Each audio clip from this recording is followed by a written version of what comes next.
E aí, pessoal, tudo bem com vocês?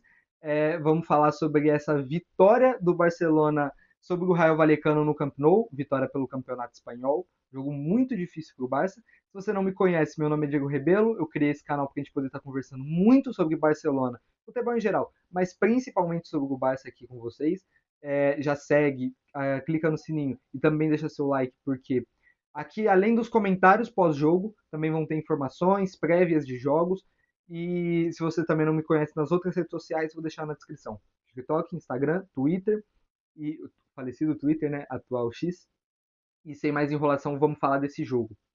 Eu falava nas minhas outras redes sociais, no Instagram e no TikTok, que não seria jogo fácil para o Barça.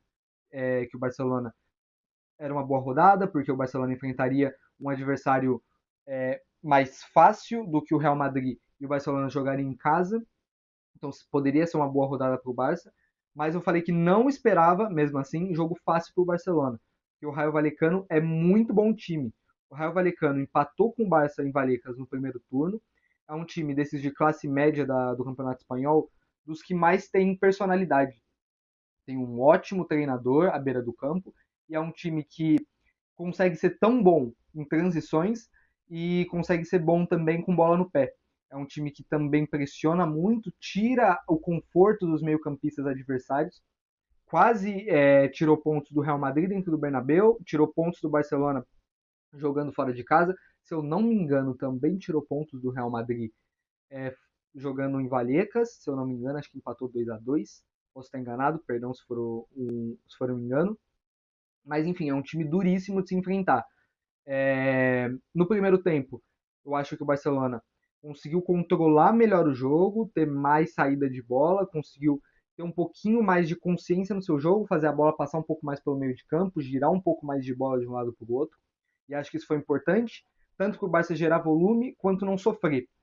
É aquela famosa frase de se defender com a bola no pé. Acho que o Barcelona fez isso bem no primeiro tempo. É bem verdade que as saídas, as melhores chances do Barça eram criadas por saídas da pressão do Real Vallecano, né? Esses desencaixes, passes que quebravam linhas e o Barcelona conseguia chegar. Acho que não foi um jogo brilhante das individualidades do Barça, mas já já eu vou falar disso. Foi um jogo de muito suor e pouco brilhantismo. Mas o Barcelona conseguia criar chances, teve duas boas ali com o Rafinha, teve uma ou outra boa ali com os seus outros atacantes, mas conseguiu chegar ao gol com o Ronald Araújo. Acho que foi um bom jogo do Ronald Araújo, já vou falar mais das individualidades, mas só adiantando sobre o Araújo. É um bom jogo dele, porque ganha confiança com gol, ganha confiança jogando na lateral, acho que vai ser mais uma opção para a zaga do que para a lateral. Mas foi bem, pressionou bem, foi contundente nos seus duelos, ajudou o Lamine Yamal quando o time tinha a bola no pé, e acho que foi um bom jogo do uruguaio. Gostei também da forma como o Hansi Flick tratou o jogo. Eu achava que seria um duelo difícil e quando muita gente esperava rotações do Barcelona depois da eliminatória contra o Newcastle, o Hansi Flick tratou o jogo com muita seriedade. Não colocou o Chaves Partey, optou pelo Ronald Araújo, entrou com o time titular, Rafinha, Lewandowski, Lamine, Pedri. Já falo mais sobre Rafinha e Pedri especificamente. Mas acho que o Hansi Flick tratou com muita seriedade o jogo e tinha que ser assim mesmo. O Raio Vallecano podia complicar a vida do Barça. No segundo tempo, voltando a falar do jogo, o Raio Vallecano cresceu porque o Barcelona continuou nesse jogo de idas e vindas, mas piorou um pouquinho a pressão. Foi um jogo de muito suor do Barça, como eu já falei.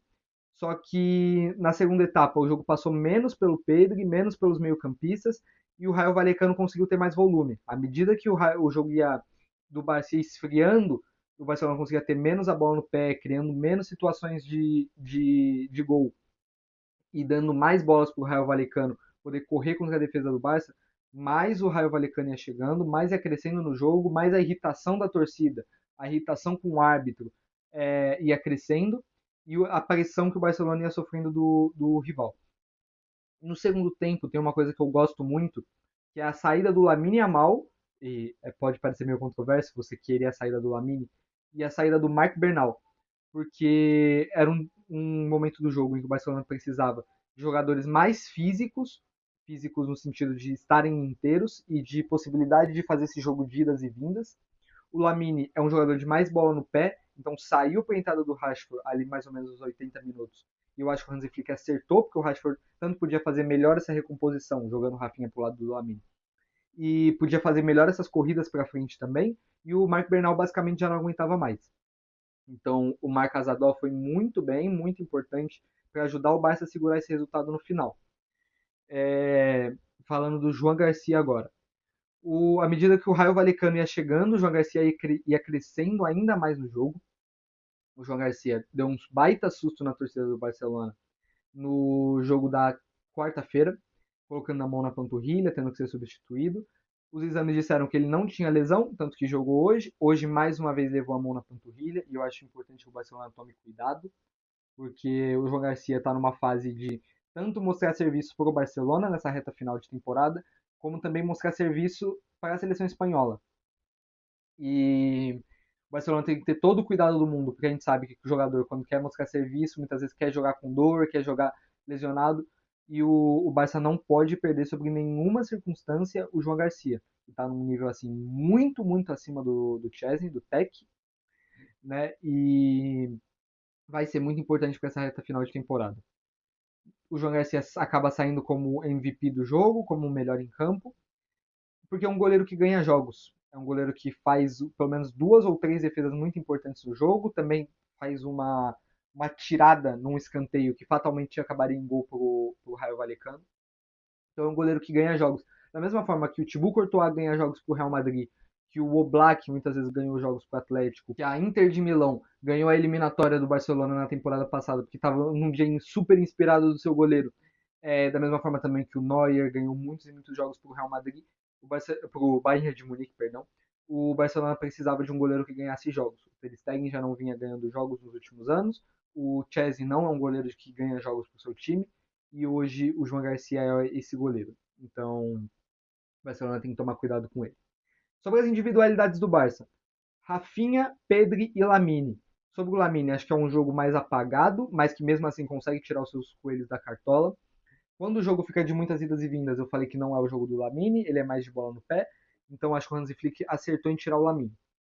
Também porque tem que poupar, né? Não tem que fazer jogar todos os minutos do mundo, porque a gente sabe que a seleção espanhola também não vai fazer esse cuidado com o Lamine Yamal. Sobre Pedro e Lamine e Rafinha. É um jogo de mais suor do que de brilhantismo. O Rafinha pressionou muito, correu muito e acho que foi o melhor dos três para o Barça. Depois do jogar esse, acho que foi o melhor em campo, porque conseguiu tanto pressionar, incomodar a saída de bola do Raio Vallecano, como também ter boas situações criadas por ele, em que bolas que ele recuperava da saída de bola do Raio Vallecano e conseguia gerar dificuldade para o time espanhol. E o Rafinha também conseguiu ter boas jogadas com bola no pé. O Pedro tirou, hora ou outra, alguns coelhos da cartola, como sempre faz, mas acho que principalmente foi um jogo de muita intensidade do Pedro. O Pedro recuperou muitas bolas, no fim do jogo tá dando carrinho para todo quanto é lado para ajudar o Barça a seguir com a vitória. Então é isso. Acho que é um jogo bom, importante do Barcelona ganhar, porque vai jogar toda a pressão agora o jogo das 5 da tarde contra o Real Madrid, do Real Madrid contra o Atlético de Madrid. O Barcelona agora chega a 7 pontos de vantagem. Vamos ver o que o Madrid faz, o Real Madrid faz, para diminuir, se consegue diminuir para 4 pontos, se diminui para 6, ou se segue 7 pontos de vantagem. E é o famoso 3 pontos a mais com um jogo a menos. Acho que a partir daí, para o final da temporada de Campeonato Espanhol, o Barcelona tem que seguir com essa mentalidade. A cada jogo que o Barcelona não tropeçar, conseguir seguir ganhando e somando 3 pontos, é um jogo a menos que tem que disputar. Até que tenha os confrontos realmente contra o Real Madrid e consiga confirmar esse título de campeonato espanhol. É isso, pessoal. Foi o último jogo do Barcelona antes da data FIFA, em que aí o Barcelona o que pode fazer é recuperar os jogadores que estão lesionados, Frenkie de Jong e Jules Koundé, o Balde também, vou dar treinamento para eles e torcer para que não tenha nenhuma surpresa, nenhum jogador lesionado na data FIFA. Espero que vocês tenham gostado do vídeo. Como eu já falei, se você gostou, deixa seu like, se inscreve que me ajuda muito aqui. E comenta também se você está gostando, se eu posso melhorar em alguma coisa nas análises, se faltou falar alguma coisa e também a sua opinião sobre o jogo. É isso, pessoal. Muito obrigado pelo apoio de vocês. Tamo junto. Valeu, falou e tchau.